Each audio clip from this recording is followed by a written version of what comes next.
والتابعين لهم بإحسان إلى يوم الدين. أما بعد، واتقوا الله أيها المسلمون فإنه قد فاز المتقون. يا أيها الذين آمنوا اتقوا الله حق تقاته ولا تموتن إلا وأنتم مسلمون. Bapak dan ibu-ibu kaum muslimin dan muslimat, al-hadirin wal hadirat wal musyahidin wal musyahidat, jemaah subuh di Masjid Zaid bin Thabit radhiyallahu anhu Pekanbaru, ataupun yang menyaksikan melalui media dimanapun berada. Alhamdulillah, bersyukur kita kepada Allah Subhanahu wa ta'ala atas segala limpahan rahmat, nikmat dan karunia-Nya. Alhamdulillah, pagi ini kita bisa kembali menghirup udara segar dan dihidupkannya kita kembali setelah mati kecil. Alhamdulillahilladzi ahyana ba'dama amatana wa ilaihi an-nusyur. Wa asbahna wa asbahal mulku lillah. Alhamdulillah. La ilaha illallah wahdahu la syarika lah, lahul mulku wa lahul hamdu wa huwa ala kulli syai'in qadir. Bapak dan Ibu kaum muslimin dan muslimat, mudah-mudahan salawat dan salam juga menghiasi majelis-majelis seperti ini. Semoga doa kita segera dikabulkan Allah Subhanahu wa ta'ala, dan di akhirat mudah-mudahan kita diizinkan mendapatkan syafaatnya. Amin ya rabbal alamin. Ma'asyiral kiram, melanjutkan pembahasan Imam Asy-Syafi'i rahimahullah, masih berkaitan dengan hadis ahad. Ya, walaupun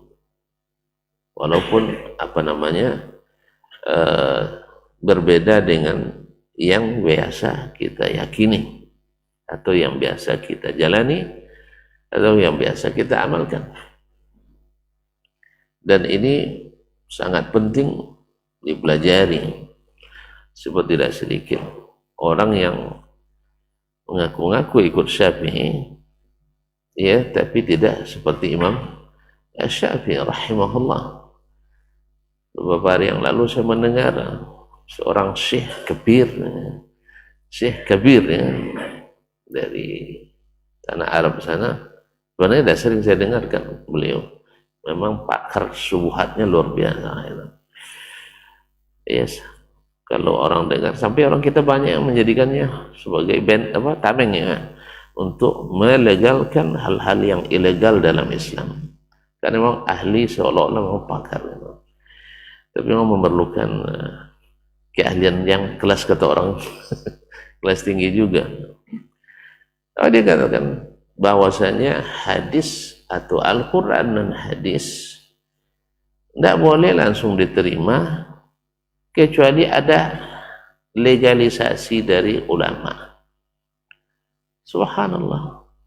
Jadi Al-Quran dan hadis tidak boleh jadi hujjah kecuali atas izin ulama.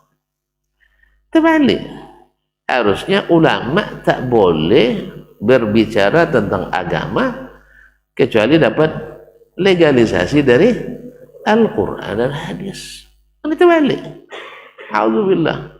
Kemudian yang dia maksud dengan ulama tersebut, Ibnu Taimiyah tidak lulus kualifikasi. Iya. Ahmad bin Hanbal tidak lulus. Yang lulus siapa?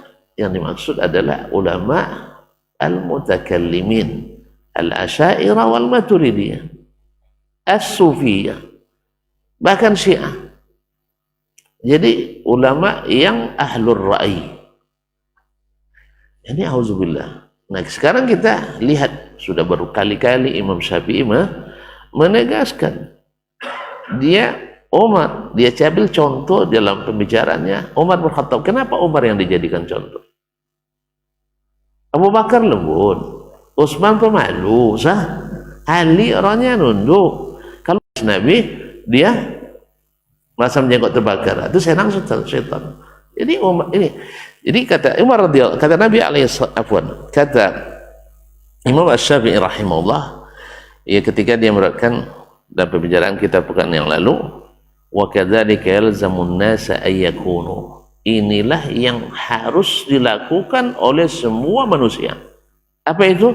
Tindakan seperti Umar tadi. Dia sudah putuskan keputusan hukum dan dia adalah sebagai kepala negara. Cuma waktu itu tidak ada anggota dewan, jadi tidak perlu lama-lama rapatnya. Kan kita itu masalahnya, setelah dapat dari dewan itu dibuat keputusan hukum lagi, ajukan lagi prolegnasnya. Apa itu?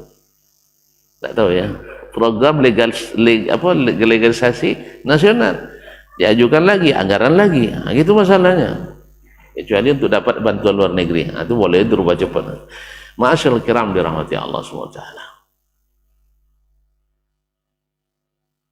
Kenapa marah? Enggak, saya kira tadi prolegnas tadi marah pula untuk pakai istilah-istilahnya. Kaum muslimin dan muslimat dirahmati Allah. Jadi begini Imam Syafi'i mengatakan, sebab qala Syafi'i yukhbiru wallahu alam anna sunnata.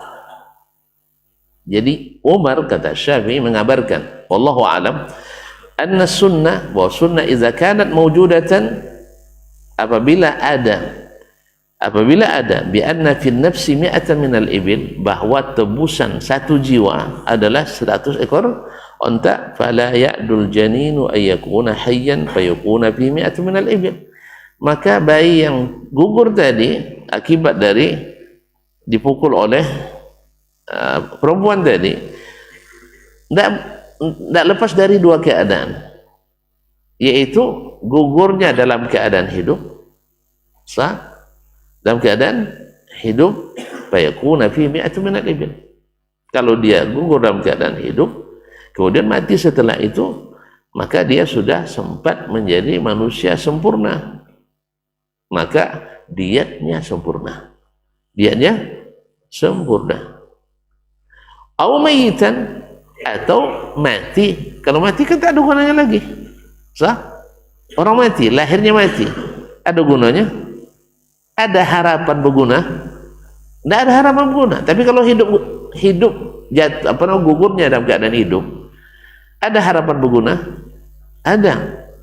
Makanya ketika hidup kegugurannya, maka dapat diat sempurna. Kalau tidak ada apa-apa. Ini menurut qiyas, menurut ijtihad. Tetapi dalam sunnah lain, Nabi SAW memberikan tebusan walaupun tidak sempurna. Apa tebusannya kemarin? Lupa lagi. Hamba sahaya, ghurrah abdin au amah, baik hamba laki-laki maupun hamba perempuan. Nah, Nabi jelaskan itu supaya jangan berkelahi lagi. Harus macam kurban kan, harus kerbau jantan, sapi jantan, singa jantan masuk. Ya, jadi semua jantan. Akhirnya banyak kerbau merana di berbagai daerah. Sebab apa? Lakinya tidak ada. Akibat kurban harus jantan. Tidak ada wajib syarat jantan itu. Ini hanya pendapat orang. Pendapat. Maka pertimbangkan juga. Jangan banyak yang jadi janda habis korban ini. Tentuan juga yang susah nanti. Saya cari korban, harga kerbau tambah naik nanti. Apa sebab? Pejantannya sudah pada mati semua. Jelas? Jadi jangan syaratkan jantan. Tidak ada syarat-syarat jantan itu. Jelas? Nah, kadang itu pula yang lebih itu ya. Daging sama aja kadang lomak lah kan setino oleh rak. Kaum muslimin dan muslimat dirahmati Allah. Jadi kata Umar radhiyallahu taala kata Asy-Syafi'i rahimahullah begitu. Jadi falamma ukhbira, ini kata kuncinya, ketika Umar diberitahukan biqada'i Rasulullah sallallahu alaihi wasallam, dengan keputusan hukum Rasulullah sallallahu alaihi wasallam lahu pada masalah itu, walam yaj'al li nafsihi illa ittiba'ah. Umar tak punya pilihan kecuali mengikut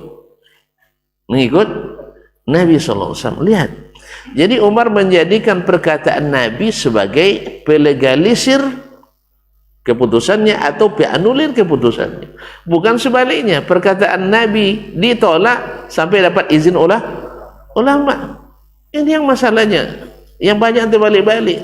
Akhirnya apa yang terjadi? Hadis Nabi yang mengatakan kullu bid'atin dhalalah harus diterima atau ditolak, kalau ulama terima atau ditolaknya, sehingga dilawan dengan perkataan sebagian ulama, laisa kullu bid'atin dhalalah. Akhirnya kita dihadapkan pada dua pilihan pahit. Enggak, satunya manis. Kullu bid'atin dhalalah, sehingga manis sunnah itu. Ada kan yang mengatakan laisa kullu bid'atin dhalalah, akhirnya bid'ah manis juga, sunnah pahit-pahit asam. Nah, jadi itu masalahnya. Akhirnya apa? Bid'ahnya manis, sunnahnya ditebang pilih. Kalau sesuai dengan bid'ah, pakai sunnah. Kalau tidak sesuai dengan bid'ah, tidak dapat izin dari ulama. Ulama mana? Ahlur ra'i. Itu masalahnya. Ulama mana? Ahlur ra'i. Ibnu Taimiyah tidak ulama, walaupun dia disebut oleh Az-Zahabi. Az-Zahabi mengatakan Al-Mizzi isnad wa Ibnu Taimiyah matan. Ketika mengibaratkan sunnah, Al-Mizzi itu ahlinya di isnad, kelebihannya. Ibnu Taimiyah di matan. Nah, bila bertemu Mizzi dengan Ibnu Taimiyah, bertemu sanad dan matan, fa'amsik bihi, pegang okok. Jelas ya? Jadi memang memahami nas itu keahlian Ibnu Taimiyah, tapi tidak lulus enggak di kalangan mereka? Tidak lulus. Apa sebab? Karena dia tidak memakai cap legalisir ulama. Bukan tidak pakai ulama, maksudnya tidak semanhaj. Sebab Ibnu Taimiyah mengatakan qaulul alimi yustadallu lahu wa la yustadallu bihi. Perkataan seorang ulama mesti dicarikan dalilnya, wala yustadallu bihi, tidak menjadi dalil. Tapi syekh kita tadi apa katanya? Qaulul alim yustadallu bihi, perkataan ulama dijadikan dalil. Wa qaulun nabi yustadallu lahu, perkataan nabi mesti dicarikan dalil. Fa'udzubillah. Tentu tidak akan mungkin ahlu sunnah berkawan dengan ahli bid'ah. Dalam bab ini perbedaan yang sangat mendasar. Kita kalau datang hadis, tinggalkan pendapat siapapun. Kalau dia tidak datang hadis, datang perkataan ulama, tinggalkan semua hadis. Bahkan Al-Quranul Karim harus dilawan dengan cara memutar balik maknanya. Na'udzubillah. Ini perbedaan mendasar yang sebenarnya kenapa mereka tidak mau menjadikan Imam Syafi'i hujjah dalam akidah? Karena ini. Karena Imam Syafi'i mengatakan sunnah. Karena Imam Syafi'i mengharamkan ilmu kalam dan sebagainya. Oleh sebab itu baru jadilah Imam Syafi'i di fikih saja ya. Tidak boleh masuk bab lain. Tasawuf pun tidak boleh dia. Boleh. Imam Syafi'i adalah sufiyun, zahid. Orang yang paling zuhud. Ini pakai istilah sufi yang asli ya. Kalau sufi sekarang, kalau sufi sekarang seperti Walid itulah dianggap sufi. Iya, dianggap sufi itu ada yang bisa seperti Walid nak sate boleh tak? Nah itu lah, yang kayak gitu yang alhamdulillah, Allah musta'an. Kalau tidak sufi namanya. Makanya wali hanya lahir dari rahim sufi katanya. Kalau dari Wahabi tidak ada ya, kalau wali gila ya tidak ada di kita. Ya, wali gila nggak ada. Wali majzub namanya itu. Di dalam bahasa Indonesia jadi majdub. Sebenarnya majzub. Artinya akalnya sudah ditarik. Tidak ada akal lagi. Masa wali gila? Karena cinta. Tuan-tuan, kan sudah saya sampaikan berkali-kali. Tidak ada cinta yang bikin gila kecuali cinta ilegal. Cinta tak berizin. Ada yang tak tahu rupanya. Pak, setelah nikah langsung gila-gila.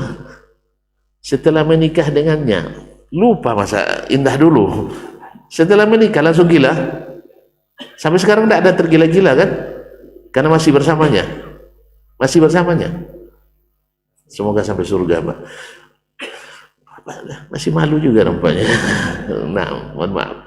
Jadi kaum muslimin, cinta legal tak pernah bikin orang tergila-gila. Hanya cinta ilegal yang bikin orang gila. Jelas? Saya tidak pernah dapat dalam sejarah setelah menikah ya orang tergila. Ada Ustaz setelah cerai. Itu ya cinta ilegal memang, gila janda. Sah? Kan tidak legal lagi kan? Tapi selama masih berumah tangga, gila dia? Tidak ada dia tergila-gila. Atau sebelum dapat, itu hadiah kirim terus itu. Setelah menikah tidak ada hadiah. Tanya sama istrinya, Pak, dulu sebelum kita jadi menikah sering kirim hadiah. Sekarang kok nggak ada lagi? Mah, tidak ada pemancing, kalau udah dapat ikan dikasih umpan lagi gitu. Nggak ada umpan lagi. Rupanya umpan. Setelah dapat dibiarkan mati. Makanya jangan terlalu percaya sama yang kasih umpan, sepiring bakso. Ya, jangan selalu percaya dengan cinta ilegal, bikin menderita. Baik, masuk sini ya. Jadi kaum muslimin. Jadi Umar tak jadikan kecuali hanya mengikut Nabi sallallahu alaihi wasallam tanpa ada pilihan lain. Walam yaj'al li nafsihi illa ittiba'ah. Tidak ada lagi kecuali mengikut Rasulullah sallallahu alaihi wasallam. Jadi perkataan Umar lah yang harus dapat cap legalisasi dari Al-Quran dan Sunnah. Bukan Quran dan Sunnah, harus dapat legalisasi dari ulama. Ma'asyal kiram dirahmati Allah. Wa fi ma kana ra'yan minhu lam yablughu an Rasulillah sallallahu alaihi wasallam. Dan pada fi ma madha khilafi, pada sesuatu yang telah berlalu khilafnya. Artinya dulu dia mengamalkan yang berbeda dengannya. Antum masih ingat ketika dia dengan Ammar bin Yasir dalam suatu perjalanan, pas pulang mimpi kering, mimpi basah. Ada yang tak paham mimpi basah? Buka kamus, mimpi basah artinya, paham lah itu. Cuman lahan kering, tidak ada air. Mereka belum punya dalil dari Nabi SAW kecuali dalil umum, yaitu bersuci dengan tayamum. Kalau tayamum wudu mereka sudah pelajari dari Nabi. Karena tayamum junub ini kan jarang kan? Orang kalau junub kan disembunyikan dari orang pada umumnya. Ustaz, apa terlambat? Ada urusan dikit, gitu kan? Nggak mungkin saya bilang saya junub kan itu. Jarang orang seperti itu. Sah? Ketika Abu Hurairah berjalan dengan Nabi SAW, teringat dia belum mandi. Apa yang dia lakukan? Izin Rasulullah gitu ya? Enggak. Dia pergi menghindar aja. Habis itu pergi mandi. Selesai mandi baru bergabung dengan Rasul lagi. Setelah Nabi nanya baru, mana tadi? Baru dia aja jelaskan. Tapi kalau tidak ditanya, tidak lapor dulu orang. Jadi jarang orang tayamum dari junub. Tuan-tuan pun kalau tidak ada air tidak berani juga junub, sah? Jelas nggak ada air, berani juga. Masya Allah. atau kadang-kadang pas musim dingin mikir-mikir dulu ya. Besok bisa mandi atau tidak, sah? Jadi kaum muslimin dan muslimat rahmatullah, terjadi itu. Akhirnya mereka pakai kias. Kalau junub harus mandi, berarti kalau tayamum ganti mandi masih sebadan. Akhirnya bergolek-golek dia, pun. Bayangkan itu, menderitanya harus buka kain pula kan?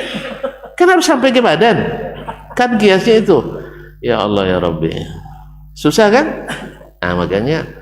Tapi apa boleh buat? Nabi sedang tidak bersama kita. Dan dia tak bisa bayangkan wajah guru kan? Jadi wali di zaman Nabi tidak membayangkan wajah walid. Paham tak? Jadi Nabi tidak bilang kalau kalian ada masalah bayangkan wajah walid. Langsung dapat jawaban. Tak. Harus balik dulu ke Nabi SAW. Jadi sahabat tidak ada yang wali ya. Sahabat tidak ada yang wali, harus nunggu Nabi SAW. Memang ada beberapa kasus Allah tunjukkan keistimewaan, sah? Allah berikan berita ke Nabi, tapi di dalam semua kasus terjadi keramat. Bukan hanya atas kemauan kita. Karamah itu Allah berikan bukan kita pelajari dan banggakan. Bukan hanya dengan melayangkan wajah Nabi langsung dapat bukan. Tapi ada kalanya Nabi pesankan hal-hal yang seperti itu. Misalnya, Nabi tahu nanti kau dapatkan di tempat itu seorang wanita bawa surat yang akan sampaikan kepada orang Quraisy. Dapat dari mana Nabi? Hah? Ilmu yang sudah mapan di tubuhnya? Bukan. Bukan. Wahyu yang baru datang. Makanya Nabi menunggu dulu. Bukan seperti ilmu atau lemu, yaitu siap digunakan kapan saja. Bukan. Jadi bukan kita katakan bahwa tidak ada karamah, bukan tidak ada mukjizat. Ya, mengingkari Al-Quran kita mengingkari hadis Nabi SAW. Tapi tidak semua yang ganjil itu karamah. Seperti kisah yang masuk surga tiap hari. Sah? Masuk surga tiap malam. Rupanya berada di TPA kota Baghdad. Nauzubillah. Jadi kaum muslimin dan muslimat dirahmati Allah. Aywa. Wa fima kana ra'yan minhu lam yablughu an Rasulillah sallallahu alaihi wasallam, atau pendapat yang sebelumnya dia belum punya dalil dari Rasulullah sallallahu alaihi wasallam. Ini juga jadi bukti bahwa sehebat apapun ulama, Umar orang nomor 2 setelah Abu Bakar, paling dekat dengan Rasulullah sallallahu alaihi wasallam, ada yang tak sampai ilmu Nabi kepadanya? Ada, berarti belum sempurna Islam. Sudah, cuman waktu itu dia belum jadi belum jadi khalifah, dia belum membutuhkan ilmu itu, sah? Dan ilmu itu keluarkan setelah dibutuhkan. Dia setelah butuhkan dia nanya atau diberitahukan kepadanya, seperti kasus yang akan disebutkan oleh Imam Syafi'i rahimahullah ta'ala, bahwasanya ketika Umar berangkat menuju Syam bersama rombongan, dia pimpinannya, hampir masuk ke Syam, semoga Allah muliakan, Masya Allah, Surya dapat hadiah istimewa, dari orang yang selalu tuan-tuan cemooh, ya. Jadi memang tidak seperti kita berpikir. Apa bisa mengumpulkan 2-3 miliar kohar-kohar, orang itu berikan 10.000 triliun. Ya memang strategi memberi beda, kelasnya beda memang. Ya kelas kita berbeda. Ya, ada orang ingin perang terus, perang. Apa yang Anda bawa berperang? Nah kan ya Pak ya. Kemudian dunia di sebelah siapa? Apakah Nabi ketika Mekah ngajak perang? Enggak. Sampai di Madinah langsung berangkat perang? Enggak juga. Dapat bimbingan dari Allah dulu. Ini kriterianya baru perang. Bahkan ketika awal-awal perang enggak boleh punya tawanan. Ini tidak dipahami oleh mereka yang berpikir tapi tidak berilmu, bersemangat tapi tidak ingat dan terikat dengan kaidah-kaidah syar'i. Makanya ambil ilmu minal kabair, dari atau kibar, dari orang-orang yang senior. Jangan ambil dari minal saghair atau minal saghair atau minas sigar. Min sigar ahli ilmi, orang-orang yang junior. Yang masuk junior adalah oleh tafsirnya oleh ulama seperti Muhammad bin Sirin, seorang tabi'in. Yang disebut dengan sigar adalah ahlul bidah, ahli bid'ah, yang lebih mengedepankan pikirannya daripada ini. Jadi Nabi menuju Syam, Masya Allah, menuju Syam, hampir sampai dapat berita di Syam terjadi ta'un, wabah ta'un, COVID-19. Enggak, apa ta'un? Kusta ya, kusta ya, yang menular begitu cepat. Korela yang benar lah.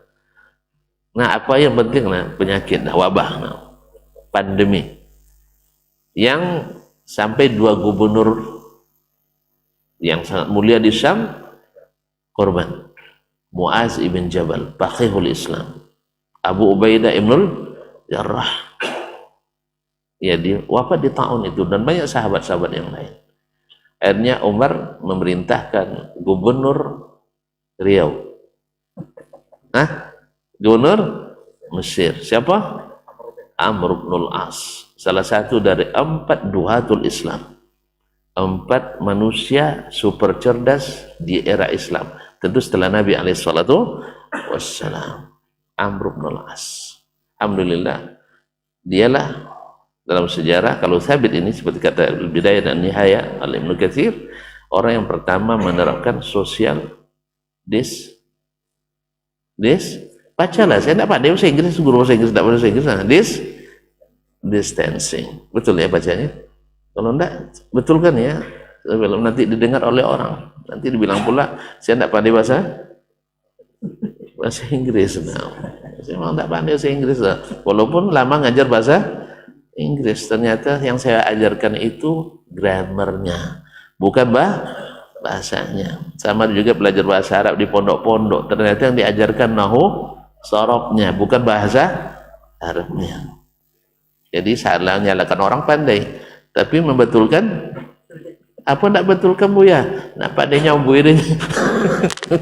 Jadi dia menyalahkan bahasa orang pandai, tapi memberikan yang betul tidak bisa. Menolak pandai, menerima tidak bisa. Allah musta'an. Kalau ilmu menolak itu paling mudah. Kan ilmu mengiyakan yang payah. Pemakan apa ini? Tidak usah losatnya. Kalau mengiyakan siap katanya, saya bayar nih kan.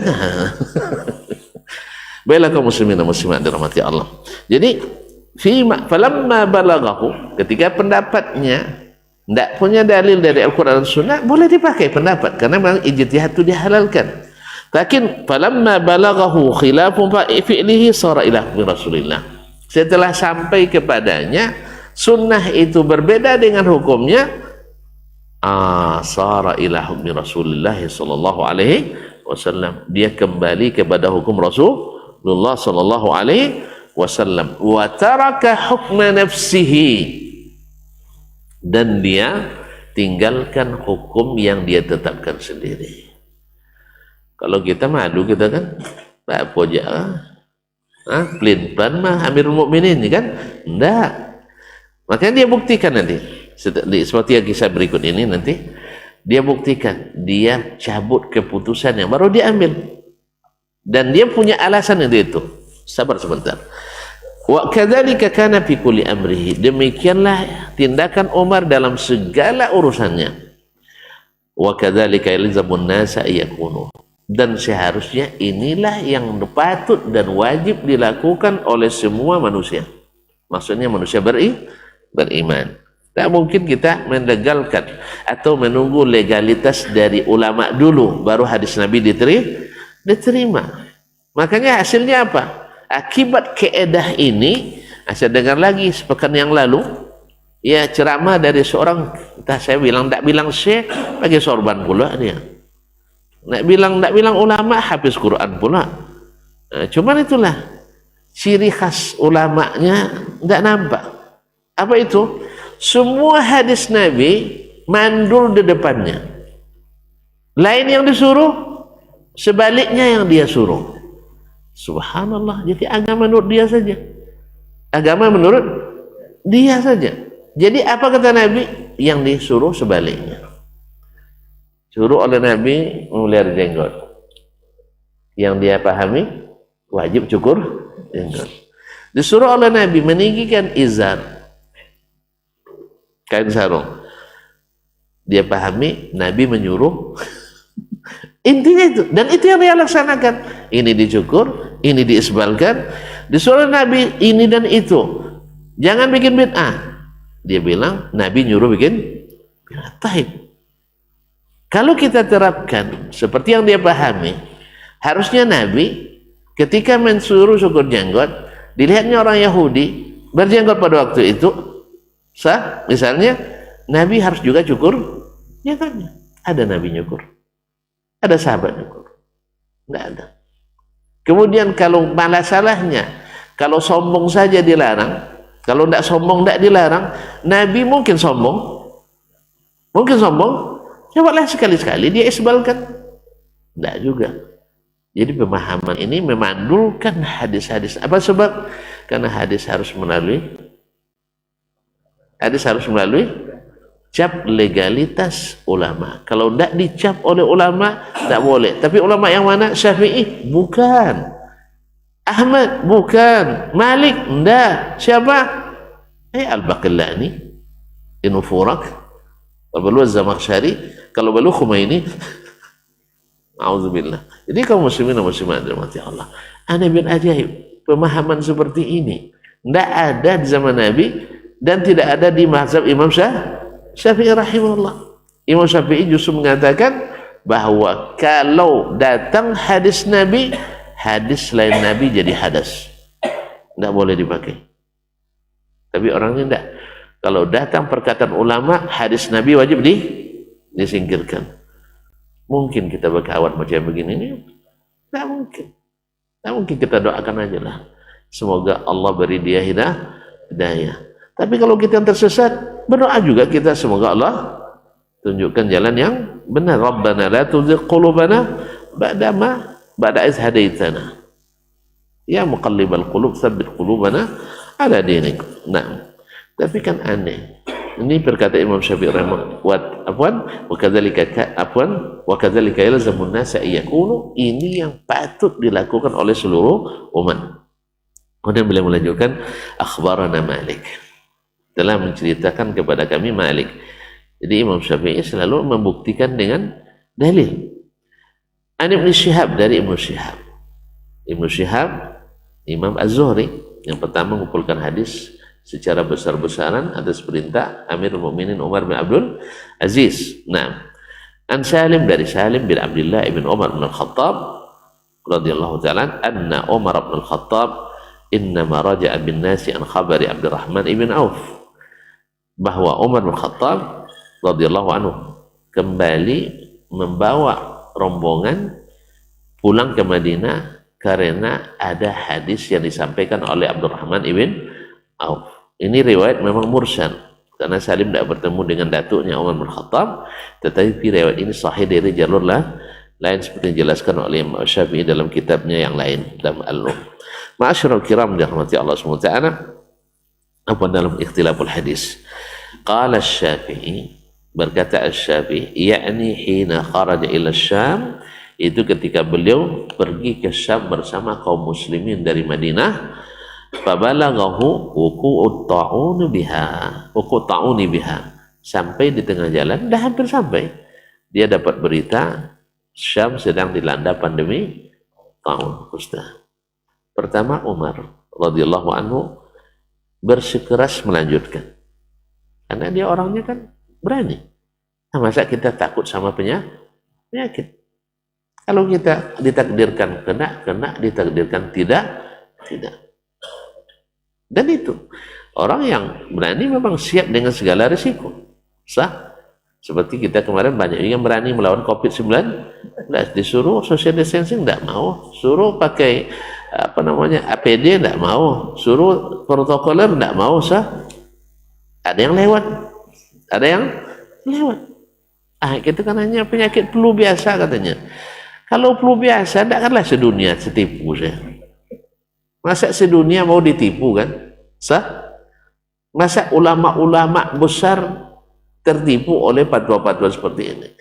Antum kalau sudah ulama saja memfatwakan boleh menjaga jarak, sholat jarang-jarang, sampai pula ada pula yang meremehkan para ulama. Kaum muslimin dan muslimat dirahmati Allah SWT. Tidak mungkin tertipu semua orang. Tidak mungkin tertipu semua orang. Tapi alhamdulillah ada sebagian yang tidak percaya. Masya Allah. Akhirnya setelah dapat baru percaya. Sebagiannya memang tak bisa lagi untuk tidak percaya. Sudah dipindah ke alam baka. Ya, awalnya tidak percaya. Akhirnya disambar oleh wabah itu dan tak terselamatkan. Semoga Allah mengampuni mereka. Amin ya rabbal alamin. Ya, mudah-mudahan ya sakit itu membawa penebus dosa-dosa kita. Amin ya rabbal alamin. Alhamdulillah saya percaya kena juga. Memang al-hadzaru la yanji minal qadar. Hati-hati tak menyelamatkan dari takdir. Tapi saya sudah berusaha mengikuti. Protokolernya saya lakukan. Ya kemana-mana masker, habis dari luar mandi, kain dicuci, tapi kena juga. Alhamdulillah masih selamat sampai hari ini. Cuman subhanallah sejak kena itu badan tambah besar. Entah apa lah obat yang masuk tuh. Ya, kalau dulu kan sebelum itu berat-berat 78 paling tingginya. Sekarang sampai 108. Ya. Ini ingatkan saya ketika menikah dulu. Awalnya 51, setelah nikah jadi 71. Nah, sekarang awalnya sampai 78, paling tinggi, setelah Covid jadi 108. Masing-masing nikah bawa pil gemuk, Covid bawa pil gemuk nampaknya. Ini susah turunnya lagi.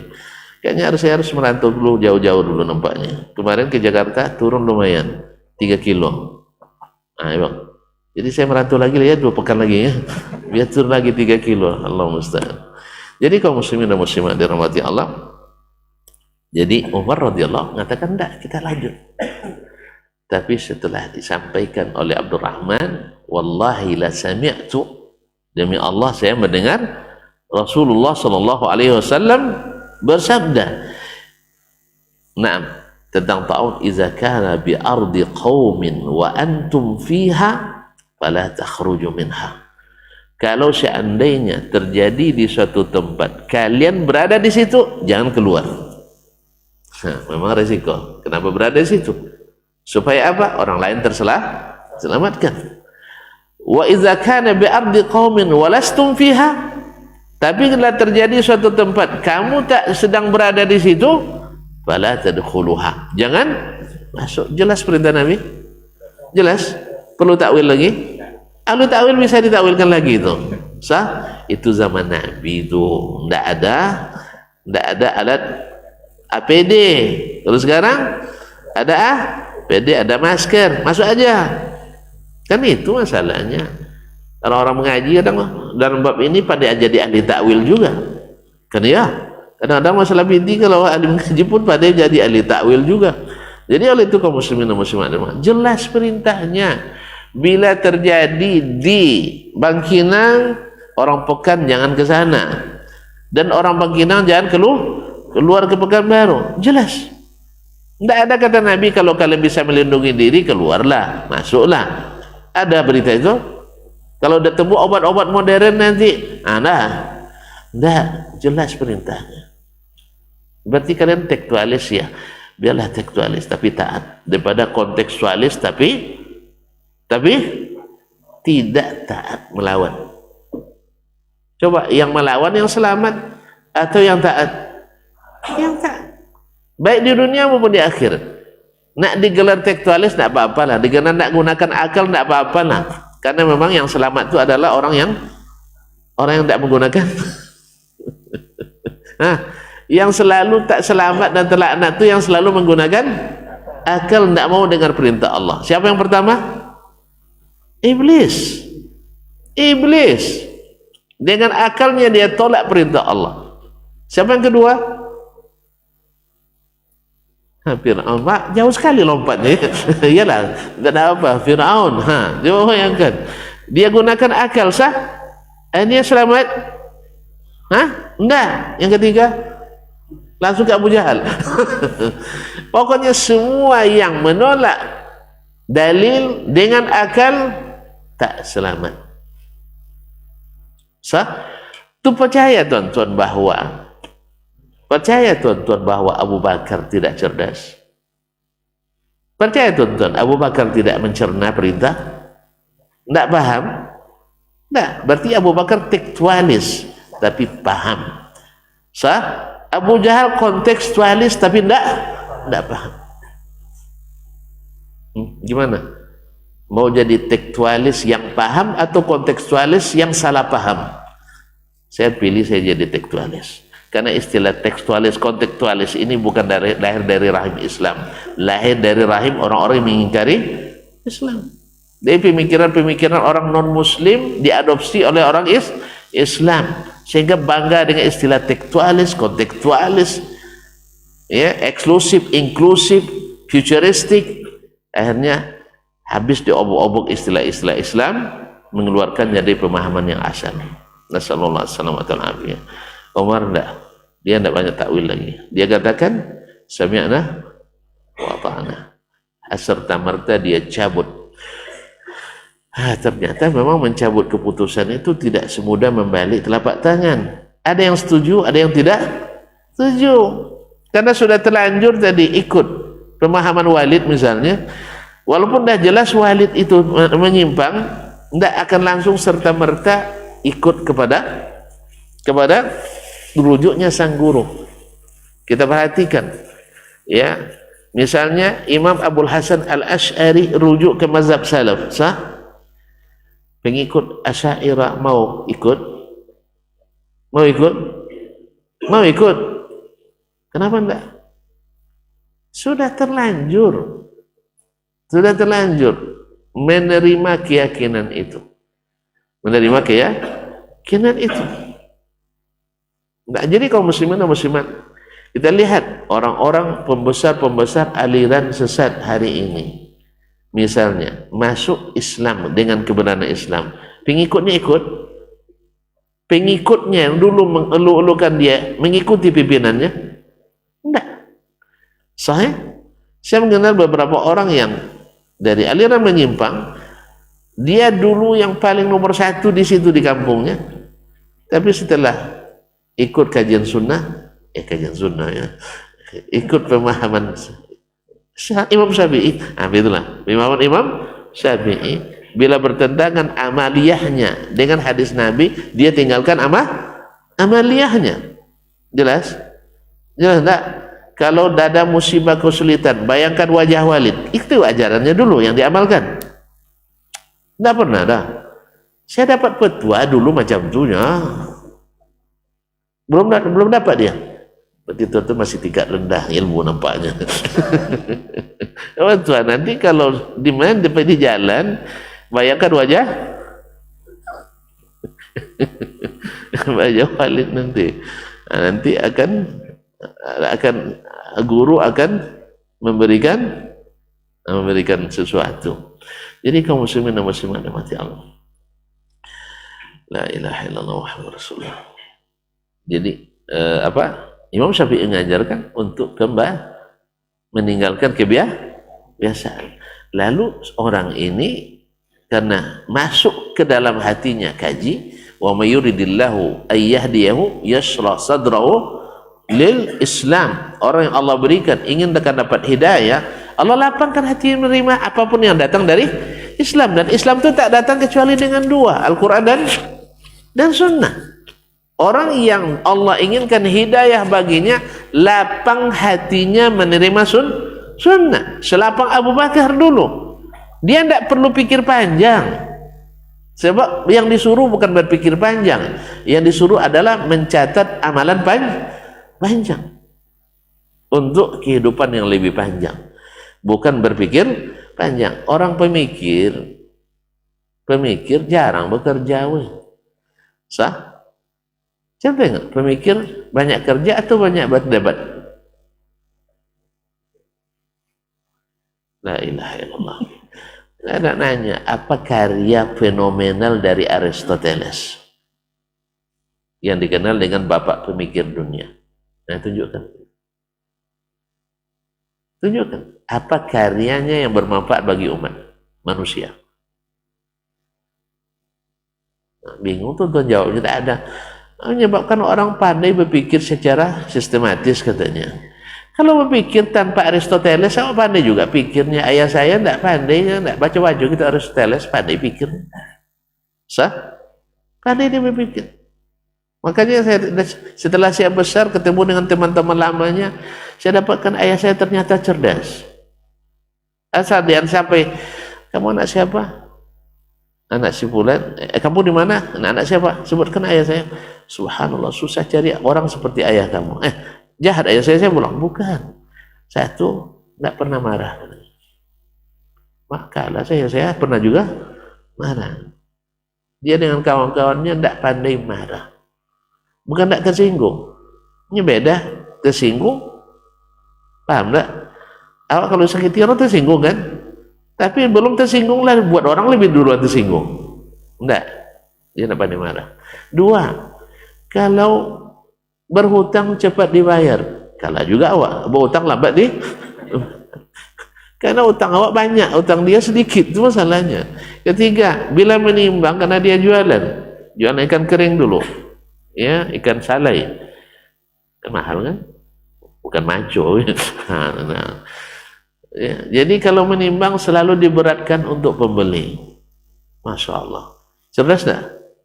Ini orang yang cerdas, tidak pernah belajar ilmu filsafatnya. Kemudian apa lagi, Pak? Hah? Kalau punya piutang tidak pernah dia minta, orang bayar alhamdulillah, kalau tidak berani minta, kan berarti tinggi adabnya, sah. Dan lebih-lebih lagi dia waktu saya ketemu masih kecil, ya umur di bawah 5 tahun, karena beliau meninggal rahimahullah, umur saya baru sekitar 5 tahun setengah. Nah, ini yatim juga, kasihannya ya. Tolong dikasihani anak yatim nih.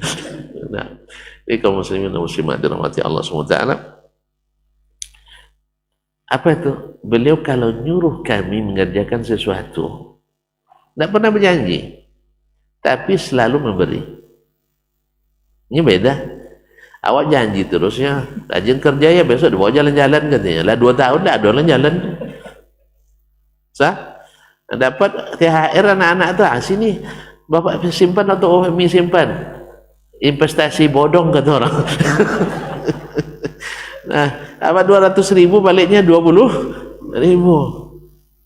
Padahal dipesan jangan minta-minta anda nanti kalau apa namanya, jangan ngemes-ngemes katanya. Orangnya ibunya ngemes, bapaknya ngemes setelah dapat dari anaknya. Dia enggak. Setiap kerja yang dia suruh mesti ada apresiasi. Dan dalam ilmu pendidikan ini sangat penting. Walaupun kadang-kadang kalau dirapatkan lebih banyak penentangnya daripada banyak anggaran habis dehnya. Gitu. Banyak anggaran habis. Saya lebih suka menghabiskan anggaran daripada nyimpan anggaran. Ini mohon maaf. Makanya jangan titip kepada saya ya anggaran. Karena tidak ada efisiensi, apalagi tunda bayar. Itu bukan solusi. Solusi yang benar adalah efektivitas. Belanja yang efektif, jangan belanja yang tidak efektif. Yang tidak penting tuh acara-acara ini dan itu kan tidak penting tak? Mohon maaf ya, ini marah orang sama saya nanti. Floris itu tidak, mohon maaf. Titipan papan bunga kan ini yang menghabiskan. Pemilihan sampai ke tingkat RT menghabiskan anggaran banyak. Tidak memperbaiki keadaan, justru semakin rusak hati kita. RT pun ikut pemilu. Dulu tidak ada adem ayam aja pergantian RT, sekarang dah sibuk sampai jadi isu emak-emak juga. Akhirnya emak-emak berdayakan untuk menekan pihak lawan sehingga terpilih ya yang sebenarnya bukan terpilih. Sampai ketika RT, auzubillah. Nah, ini yang tidak perlu itu yang bukan tunda bayar, bukan efisiensi. Karena Nabi mengatakan, la tuhsi fayuhsiyallahu alaiki. Jangan berdikit-dikit, jangan berhitung-hitung. Nanti Allah berhitung-hitung juga kasih kita rezeki. Tugas kita bukan efisiensi, tapi tugas kita adalah jangan mubazir, jangan berlebihan. Ini kan banyak acara tahun baru, inilah ini sebagainya yang hambur-hamburkan dana. Bukan untuk bangun sekolah, efisiensi untuk bayar jembatan, bukan. Kayaknya saya jadi presiden nampaknya. Antum belum merasakan pahitnya jadi presiden, Ustaz. Iya, saya tidak mau yang pahit itu. Jelas saya tidak mau yang pahit, makanya saya tidak mengajukan diri kemarin.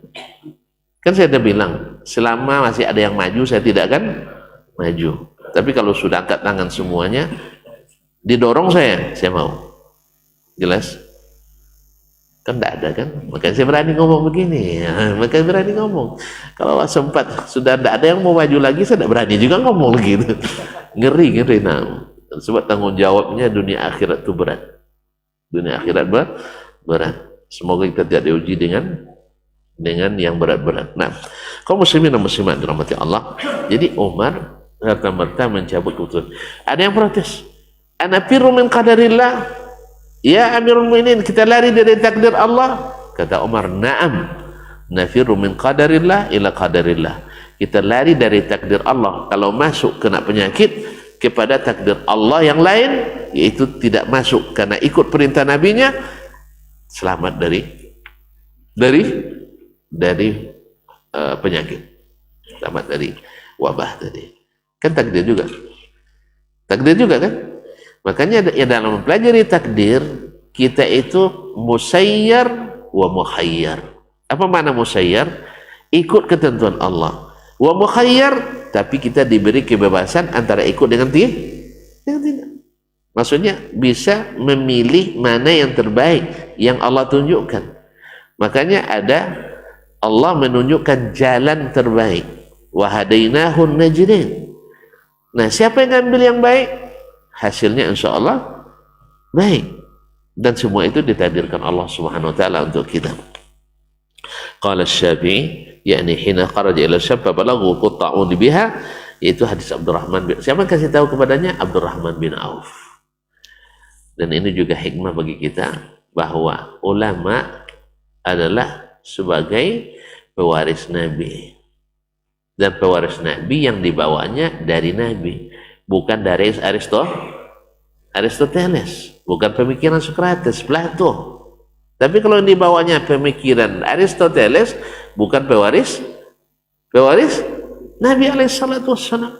Nah, kita lihat, kalau Nabi, pewaris Nabi, ulama pewaris Nabi, lihat kitabnya, qala Allah, qala Rasulullah sallallahu alaihi wasallam. Kemudian perlu tafsir dari Umar, Abu Bakar, Utsman, Ali dan sejenisnya.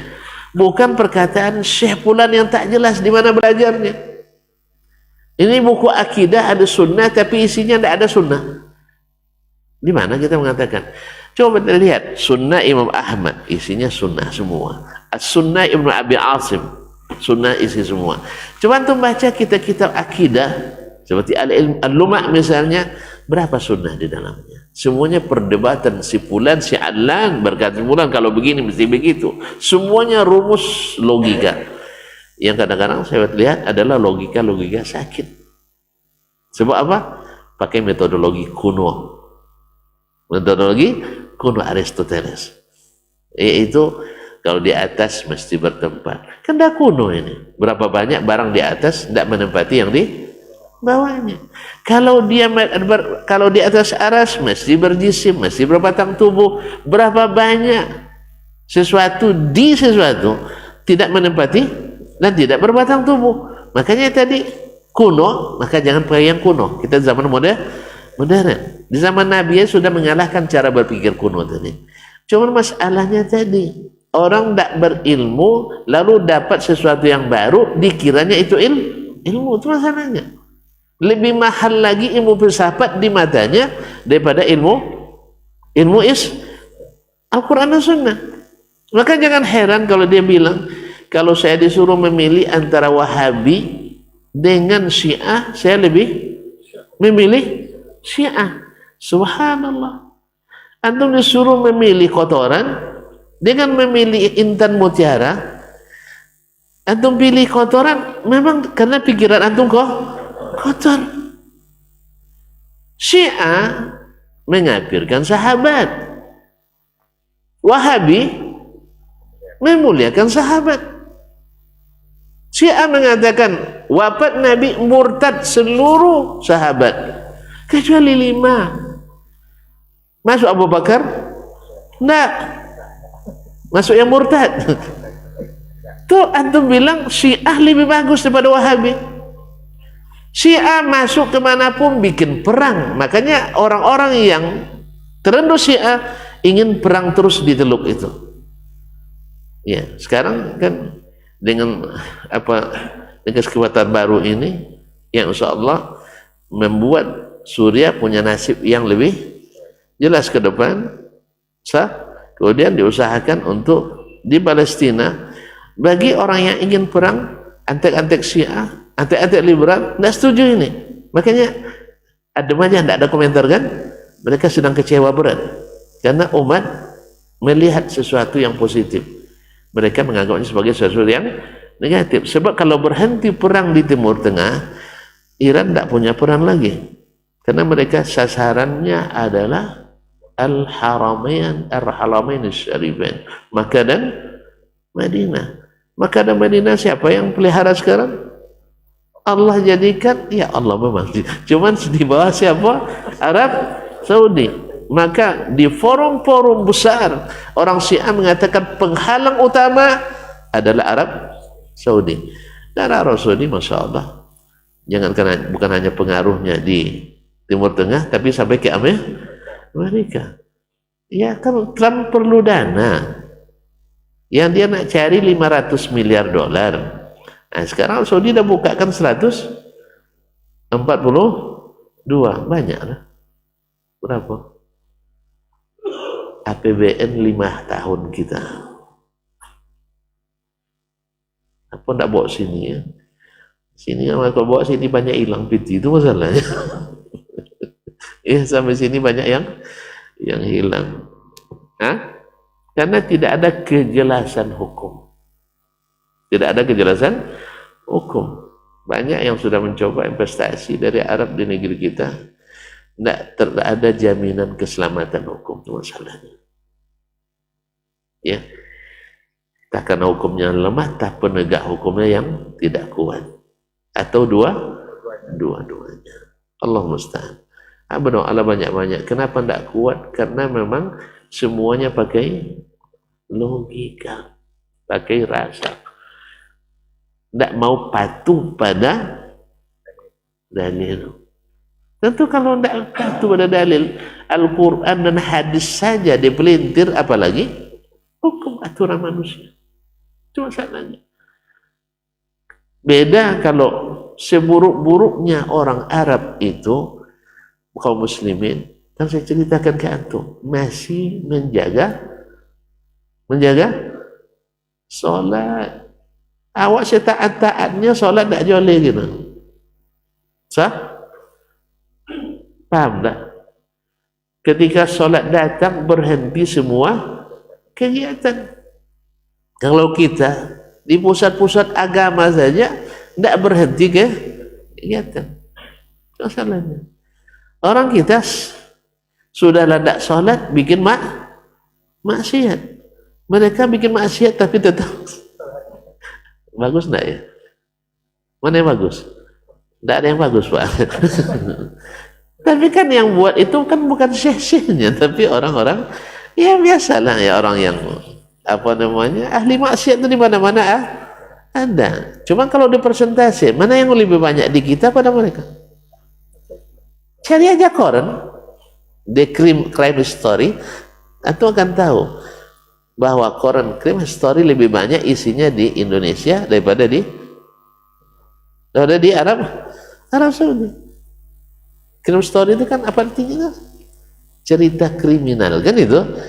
Mana lebih banyak koran yang isinya kriminalitas, di negeri selain Saudi atau di Saudi? Bilang aja kami tidak pernah baca koran Saudi, Ustaz. Bilang aja gitu. Nah. Atau mungkin orang Saudi tidak masukkan dalam koran katanya. Ya, kalau tidak dimasukkan dalam koran berarti mereka lebih bagus dari kita. Apa sebab? Aib itu harus disembunyikan dari segala hal. Oh enggak, mereka memang sedikit, berarti lebih baik dari kita.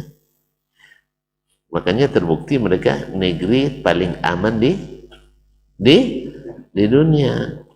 Hanya Syiah dan antek-anteknya saya bilang Saudi haus dah menyalahkan semua yang tidak sepaham dengannya, mengapirkan sesuatu. Coba lihat jemaah haji, masya Allah. Nah, cuma masalahnya sekarang masalah tasrih ini bikin masalah lagi. Ya harus ngantri panjang, na'udzubillah. Tapi itulah, setiap ada tindakan, ada sebabnya dan ada akibat yang ditanggung. Ya, orang karena banyak yang tidak patuh termasuk pemeriksaan ketat, akhirnya yang taat-taat jadi korban. Allah musta'an. Dulu ketika tidak banyak pelanggar, tidak ada pemeriksaan seperti sekarang. Sekarang karena terlalu banyak yang melanggar, akhirnya terpaksa ketat pemeriksaan. Akhirnya yang tidak bersalah pun akhirnya diperiksa. Sah? Kalau sempat ada pelanggaran, misalnya di kampung ini, ya kita kena periksa. Macam malam tadi, ada tahanan yang lari, Sah? Ini Ahmad dia berhentikan. Sampai dituduh dia, travel Pak katanya kan. Iya. Dia tidak mau pula buka pintu untuk saya. Ini sahabat barit ceramah harus selesai. Jadi semuanya dihentikan. Apa sebab? Karena ada yang berbuat tidak baik. Baik kaum muslimin dan muslimat dirahmati Allah. Intinya Umar radhiyallahu taalaan kembali kepada hadis Nabi alaihi salatu wassalam tanpa bertanya dulu. Ini sudah diiyakan dulu oleh Abu Bakar. Sah? Atau sudahkah ini disetujui oleh masyarakat Makkah dan Madinah? Atau sesuai tidak dengan kearifan lokal kita? Tidak ada. Kalau qala Allah wa qala Rasulullah sallallahu alaihi wasallam fa'ala ra'si wa naik. Jelas? Tidak ada lagi pembahasan-pembahasan begini dan begitu. Sebab yang paling banyak menjawab, yang paling lambat untuk taat. Yang paling banyak menjawab, paling lambat untuk taat. Kita punya murid, anak-anak, besok jangan terlambat enggak. Kalau mereka bilang, siap Pak, siap Ustaz, itu anak taat biasanya. Tapi kalau yang sudah bilang, Ustaz aja sering terlambat. Ini mudah enggak mendidik yang seperti ini? Susah. Jadi belum lagi kita menyuruh dia yang baik, yang ditengoknya keburukan kita. Sah? Ustaz aja sering terlambat. Kenapa kami dilarang apa? Iya juga ya. Ini Ustaz tidak pede lagi untuk itulah makanya. Ya bapak-bapak rajin-rajin ya sholat malam misalnya kan. Kemarin saya jalan sama Ustaz tidak ada sholat malam katanya kan. Mau dia sholat malam? Enggak. Anak tuan-tuan, si Amir misalnya disuruh beli gula oleh emaknya. Amir ini taat. Mir, Ustaz A ya. Amir kan A kan? Disuruh. Mir, beli gula. Paling dia tanya, mana duitnya mak? Kan itu kan? Dia dikasih pergi. Bagi yang tongkol, yang tidak mau, dia bilang, untuk apa beli gula Mi? Kan itu? Nanti bapakmu pulang, dia nak minum kopi. Habis kan 2 hari lagi pulang. Sah? Dia punya alasan, dan alasannya logis, benar alasannya. Memang abinya pulang 2 hari lagi. Sah? Jelas? Kata amaknya, nanti kalau pas abi mau pulang terlambat, nanti kena marah Umi. Ya kan Umi yang kena marah, tidak saya. Ini anak taat atau anak tongkol ini? Anak tongkol. Dia punya alasan untuk ngelak. Jadi dia beli. Ujung-ujungnya tak jadi dia pergi. Inilah contoh konkret. Yang suka berdebat dan menjawab, tidak akan bekerja. Makanya istri Sokrates lalu bentrok sama Sokrates. Apa sebab tiap hari bawa orang berdebat ke rumahnya. Rumah tidak dibersihkan, piti tidak ada, tentu bini ngatur-ngatur. Makanya selalu istrinya ngomel-ngomel di rumah. Sebab kerjanya berdebat terus. Berdebat terus. Ujung-ujungnya apa? Setelah lama berdebat dalam rumah, istrinya ngomel-ngomel, pindah keluar. Bawa kursi keluar, masih juga ngomel-ngomel, debat, akhirnya disunggah sama air. Sama istrinya. Akhirnya dia bilang, itulah kawan kan ya, habis kilat, habis petir, turun hujan. Akhirnya mereka bubar. Nah, karena istrinya sering ngomel, karena dia berdebat, kabarnya jadi cari pelarian yang tidak halal. Akhirnya mati dalam keadaan su'ul khatimah. Mati dalam keadaan berbuat yang tidak baik tadi. Kabarnya. Lagipun juga lebih dari itu kan dia syirik, orang tidak beriman. Nah itu yang kita jadikan cara berpikir kita. Tidak. Umar mengajarkan kepada kita, Asy-Syafi'i mengajar kepada kita, kalau datang nahrullah, kalau sudah datang dari perkataan Allah, perkataan Nabi alaihissalatu-wassalam, buang pikiran itu. Buang pikiran maksudnya bukan tidak gunakan akal. Abu Bakar gunakan akal dia. Apa akalnya? yang benar, yang dari Allah itu pasti benar, yang dari Nabi pasti benar. Selesai. Oh enggak, menurut akal saya begini, akal antum sedang berpenyakit. Oh saya enggak merasa sakit, banyak orang sakit enggak merasa sakit. Oh tengok badannya atletis, dadanya bidang, sah, ototnya kekar, menikah enggak punya anak. Apa kurangnya? Yang tahu adalah ahli, dokter spesialis. Sah? Tuan-tuan, ketika menikah kan tidak periksa semuanya kan, yang penampilan yang ditengok kan, oh iya ganteng abang tuan, maulah sama dia katanya, PT banyak, jabatan tinggi, rumah 5, mobil mewah, sah? Ini menikah, ternyata sehat di luar, sakit di dalam. Antum boleh saja punya syahadah doktor dari luar negeri, dari Timur Tengah, tapi apa yang antum pelajari? Filsafat. Habis itu antum belajar tentang akidah. Filsafat itu keraguan, akidah itu keyakinan. Kalau dicampur keyakinan dengan keraguan, mana yang menang? Kalau bercampur keraguan dengan keyakinan, yang dominan keraguan. Kan sudah saya tonton, antum melamar, coba melamar nanti, tanya Bang Ahmad nih, Bang, orangnya lembut enggak? Oh lembut, orangnya penyayang, turunan baik-baik, 40 kriteria yang tanya, nilainya 100. Cuman lecinya satu aja, ci itu. Kemarin saya lihat dia poncengan sama Ustaz Dasman ini. Padahal ini belum sabit isnadnya ini, baru kabarnya, sah? Kabarnya kan? Padahal tidak pasti. Ragu kan? Apa nama tuh ragu? Berat lawannya, Ustaz Dasman lawan. Itu cuma 40 dalil dikalahkan oleh satu dalil. Makanya orang tidak yakin Allah di atas. Padahal dalilnya kata Ibnu Qayyim lebih dari 2000 dalil dari Al-Quran, hadis, asar sahabat. Bahkan ijma' di kalangan as-salaf.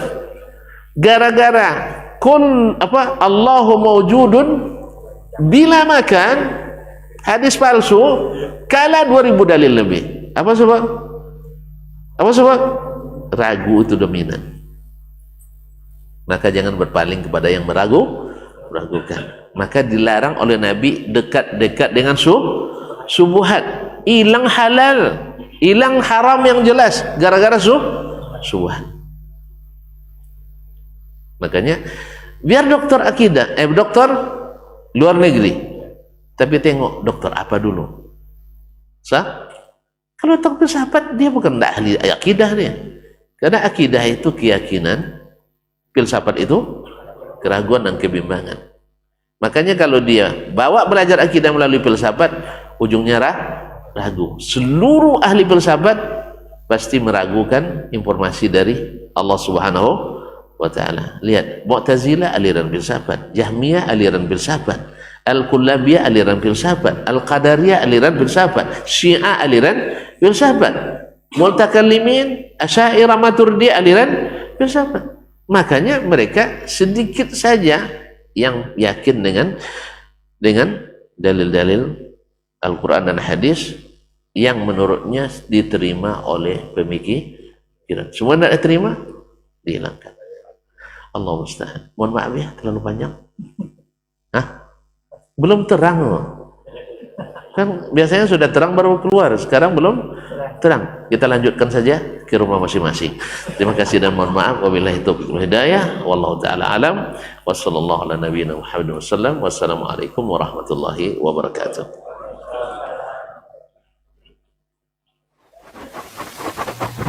Barometer amal kita saleh tak salehnya di salat kita. Bila salat kita ikhlas dan sesuai dengan sunnah Nabi SAW, maka insya Allah amalan yang lain mengikuti. Ini aktivitas ini membantu saya di akhirat atau akan menyulitkan saya di akhirat. Kalau seandainya perbuatan itu ternyata akan menyulitkan kita di akhirat kelak, tinggalkan perbuatan itu. Anta ni'mal jund. Kamu adalah sebaik-baik prajurit. Coba lihat. Kamu adalah sebaik-baik prajurit. Maka tujuannya adalah menghancurkan kehidupan rumah tangga.